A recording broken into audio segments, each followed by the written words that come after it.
Hello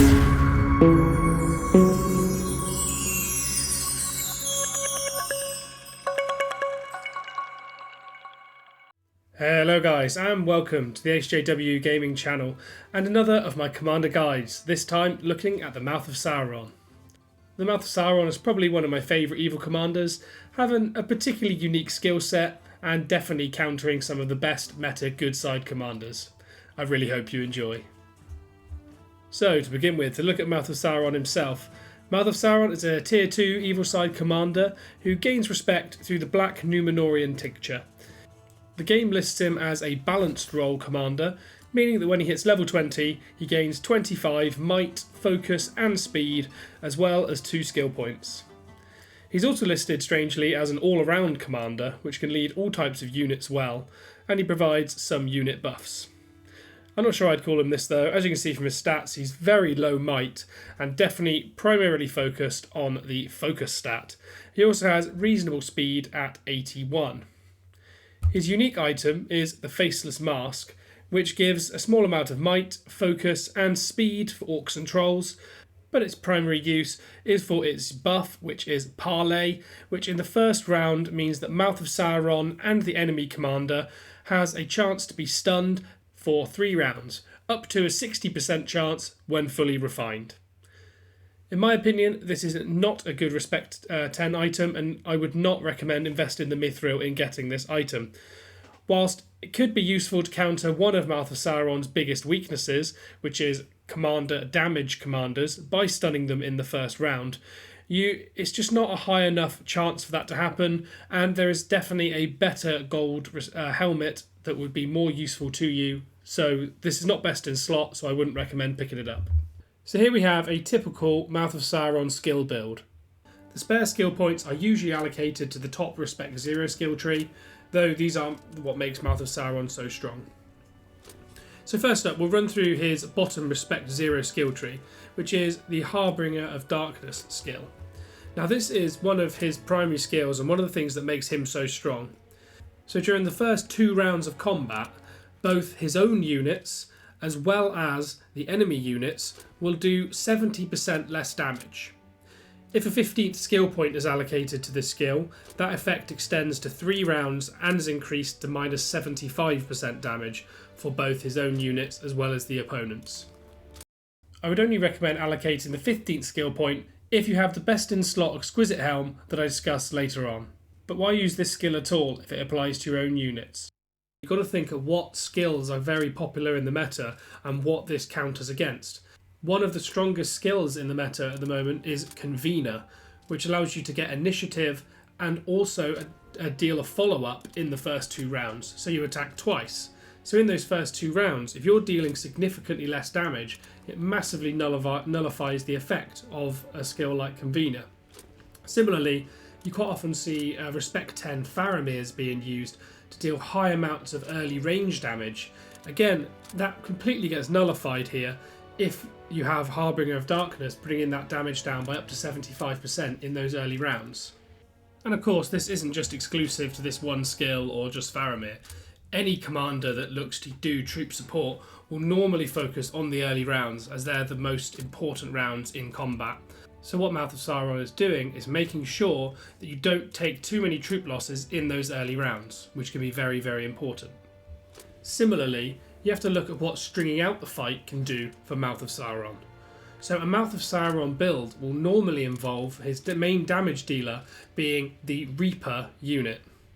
Now Reapers are interesting because on their own they don't appear to be particularly strong units, with only a damage of 15 to 23. However, it's their skill execution where they really start hitting their stride. This comes into effect after the 6th round, and after that they do an additional 70% damage. On top of that, their normal attacks also do 120% additional damage and target your units with the lowest defense, which tends to be, if you're good side, your high damage ranged units. So if you see how this synergizes with Mouth of Sauron, you can see that him prolonging this fight and reducing the number of Reaper deaths in the early rounds means that once you get to round 6, you'll have more Reapers available, and therefore once they hit that damage bonus, will be able to deal an enormous amount of damage. So this skill not only nullifies some of the main strengths of good side commanders, it also massively increases Mouth of Sauron's own damage potential. So this is the primary skill to watch out for with Mouth of Sauron.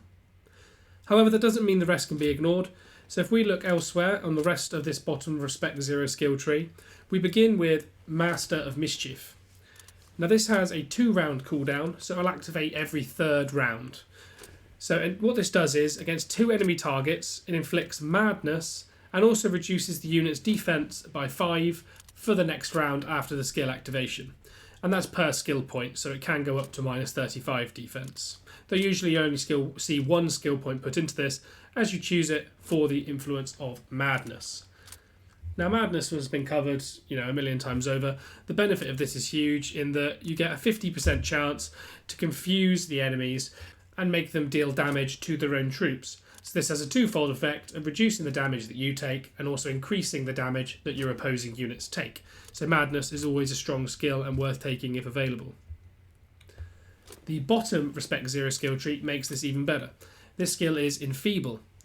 So against enemies subject to Madness, they take an additional 40% damage. So on that every 3rd round, so 3 times during battle, your enemies will also receive an additional 40% damage. If you consider that the second trigger of Master of Mischief happens on round 6, this triggers exactly the same time as the Reapers get their damage buff, and so the opposing units will also be receiving an additional 40% damage. This again can be huge and combines very, very well with the Reaper sub-skill. And this synergy continues through the Respect 5 skill tree. So Lieutenant of Barad-dûr begins by giving Orcs and Trolls an additional 25% damage. The 15 might doesn't matter too much for Mouth of Sauron. We're primarily looking at that Orc damage buff. So 25% again, that's applicable to the Reapers. And quite often you'll see a Mouth of Sauron army also having Morgul Arbalests as well, which can deal good damage in the early rounds as well, kind of consistently throughout the fight. Continuing those damage buffs, we have Orcish Warlord, which is the top Respect 5 skill tree, which gives the Orc units an additional 14 speed and also reduces their damage received by 14%. So again, this just helps to keep those Reapers alive so that you can deal as much damage in the late rounds as possible. And again, similar trait, keeping the opponent's damage down, we have Dishearten at the bottom of the Respect 5 skill tree, which reduces your enemy's damage by a flat 21% during the entire fight. So if you think the combination of this in the early rounds, those first 2 or 3 rounds, you got 21% from Dishearten, somewhere between 70 to 75% from Harbinger of Darkness. They're dealing between 5-10% damage in those early rounds, so you take almost no losses at all. So to summarise, Mouth of Sauron has enormous damage debuffs for your units, particularly during the early rounds, and also good damage buffs and damage received buffs for his own Orcish units, which synergises well with the damage buff Reapers get after round 6. Any remaining skill points, as I said earlier on, should go into the Black Númenórean skill tree, although the Black Númenórean skill itself is not particularly one you want to take, it just does a low amount of focus damage. The reason you're taking this skill is to put as many points as possible into Dark Mantle. Now Dark Mantle inflicts against all enemies an additional physical damage received of plus 2% per skill point, up to a maximum of 14%. The reason you're doing this is, of course, using Harbinger of Darkness, you have reduced your own unit's physical damage. So what you're doing here is you're therefore just increasing that physical damage taken by the opposing units to try and give you somewhat of an advantage during this period. Though the buff does last for the duration of the fight, so it could also give you a lasting advantage over all 10 rounds. It's also worth putting 1 point into Black Arts. What this does is, against 2 enemy targets, it deals a low amount of focus damage, but the reason you want to take it is has a heal block, so stops the 2 enemy units from recovering HP for 1 round. So this can be very useful against strong healing commanders, notably commanders like Gandalf the Grey. The last skill tree we haven't covered is his Respect 3 skill tree, which begins with Messenger. This means that during the first 5 rounds, the enemy commander has a reduced normal attack damage. Now this isn't particularly useful as most commanders' damage comes from their skills rather than their normal attack, so reducing it by a small amount is not going to be particularly useful to you. Sub-skills of this are Shutdown, which reduces the might and focus of the enemy commander. Again, it's not going to have a huge effect on the enemy troops, so it's not something we're going to look to take. And the last skill is Disruption, which against the enemy commander has a chance to silence of 10.7% per skill point for 1 round. And this has a 2-round cooldown, so applies every 3rd round. This skill tree, all in all, just doesn't have enough value to be worth putting your skill points in, even your spare skill points at the end, when you compare it to the Black Númenórean tree. So I would just stay focused on that skill tree and ignore the Respect 3 tree. Now we've looked at his skills, we can move on and look for the best gear in slot for the Mouth of Sauron. Now, at Flawless rarity, you have a couple of options, depending on the troop build that you decide to go for. If you decide to go for a build with Morgul Arbalests, you could run a Mirkwood Bow with the ranged might buff, in order to boost the Arbalest damage as much as possible, though my personal favourite choice would be to use the Cutlass with melee might. The reason for this is I think the best build is buffing up your Reapers and using other melee units, and I find the ability to be able to switch between the melee units of evil, such as the Crusher and the Raider, to be a little bit better at countering what you're facing compared to being stuck with an Arbalest build, so I'd recommend the Cutlass with melee might. Chest-wise, you have a couple of options again, and it depends on who you're facing, though my personal favourite is to use the Hauberk with fire resistance. This allows you to counter effectively against commanders such as the Witch King, but if you find you're facing against a lot of focus-based commanders, you could switch to the Quilted Armour with focus protection. The additional benefit though with using the Hauberk is you do get a large amount of defence for your units, so this can be very effective. You could also use, lastly, a Scale Mail with melee Vigour, for example, as this will give you bonus focus and defense and also allow your melee units to take much less damage. Helm-wise, again, it depends on your build. If you're using an Arbalest build, then something like the Trapper's Hood with a Hysteria can be very good, as it gives you the bonus ranged attack and can also inflict additional madness on the opponent. But my personal preference, again, as I like the melee build, would be to run the Bone Mask with Hysteria, as this can also give bonus HP to your units and improve their survivability. Accessory-wise, you could either run a worn-out smoking pipe with Sustain, which is good because it improves Mouth of Sauron's focus, and therefore the little bit of focus damage he does and the survivability of his troops. It also gives him a bonus heal. The alternative to this is to run a Wizard's Fireworks with Hunter's Mark to allow you to get pursuit and counter certain commanders. Ranged Might could also work if you're using the Arbalest build to further push up that range damage. Personally, my preference would be to use the Sustain Worn Out Smoking Pipe. Now into Exquisite rarity weaponry.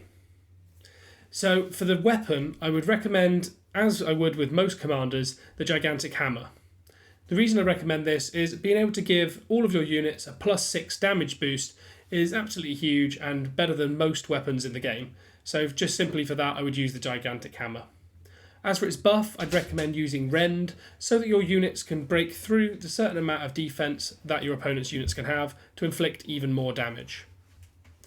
Armour-wise, I would use anything that can just improve the survivability of your units, particularly your Orcish units, as I do like to run the Reapers, so something like the Warborn Battle Plate or the Bone Armour can be very strong to improve the defense of your Orcish units. Buff-wise, anything like Fortitude of Soldiers can be very useful just to reduce that damage on your melee units. Now, Exquisite headgear-wise, there is one undisputed king when it comes to Mouth of Sauron, and that is the ancient Númenórean helm, particularly with the Tranquility buff. The reason that this is so great is because the Tranquility buff can allow you to remove the damage dealt debuff from your own units from Harbinger of Darkness. If you can run this, what it will do is Harbinger of Darkness will reduce your opponent's damage by 75%, while Tranquility will then debuff your units to remove that, so you'll be dealing full damage while your opponents deal almost nothing. If you have any kind of item available with Tranquility, definitely run it on Mouth of Sauron. Additionally, if you do have Tranquility, make sure to run 15 skill points rather than 14 so that that effect lasts the full 3 rounds. Originally, the reason I don't recommend running this for 15 points is that most good side cleanses only apply in round 3, so therefore you might as well just dodge them all together and save yourself the skill point and put it elsewhere. But if you have a Tranquility Helm, put this extra point in and make the most of the Tranquility buff. For an Exquisite accessory, there aren't many that are better than the Flawless alternative. However, the one I can recommend is the Dragon Tooth Necklace. I know this item is difficult to obtain, being only available if you've achieved the Renowned Conqueror title and bought the item with your season end points. However, if you do get this item with the Tactical Mark buff, it is best in slot for Mouth of Sauron.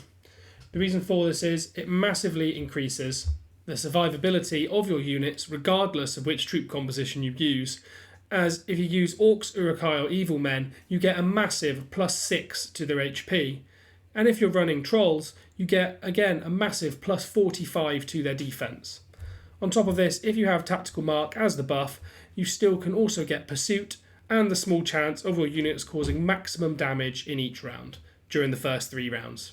In my opinion, this is quite clearly the best in slot accessory for Mouth of Sauron. However, if you don't have this, don't feel bad, you can still just run one of the Flawless alternative that I recommended earlier. Troop-wise, you have a couple of options. However, all of them are going to involve using a large number of the Reaper unit. The reasoning for this was detailed earlier on when I discussed how Mouth of Sauron's skills synergise so well with the Reaper, so you're always going to want a large number of Reapers inside your troop composition.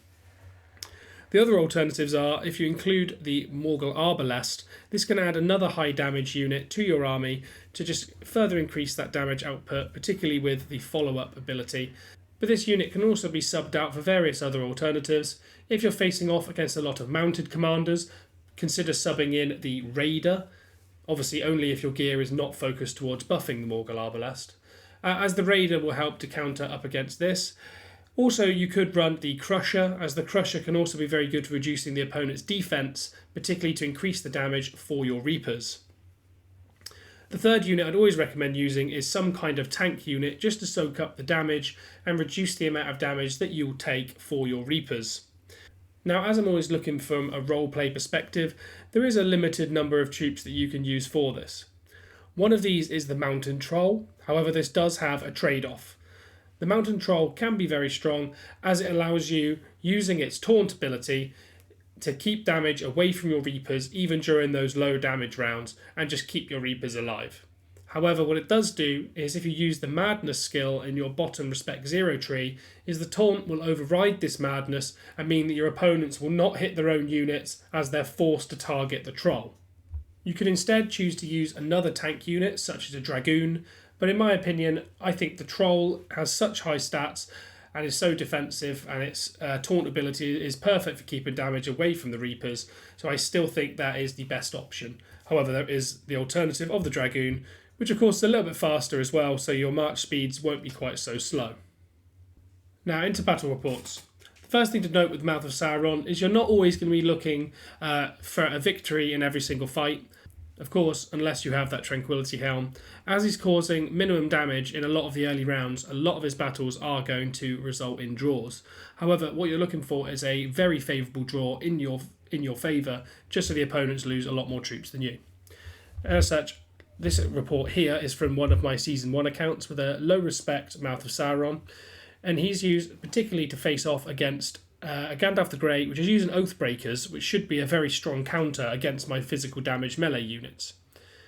However, we can see here we got a very favourable draw, which proves again how well his skills do up against Convener and commanders that use that, as Gandalf the Grey in Season 1 is usually an absolute menace.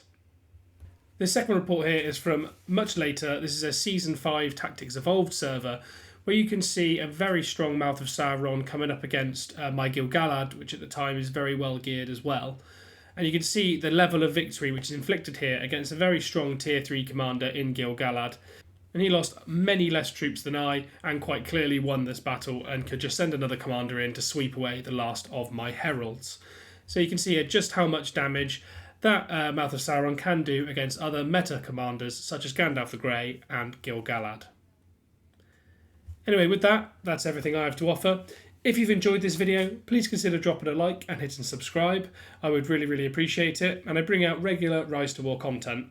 If you want to see another video from me, please check out the playlist, linked to the description, or check out my channel. And additionally, on the outro, we'll have another similar video from my Commander guides. And I really hope to see you on the next one.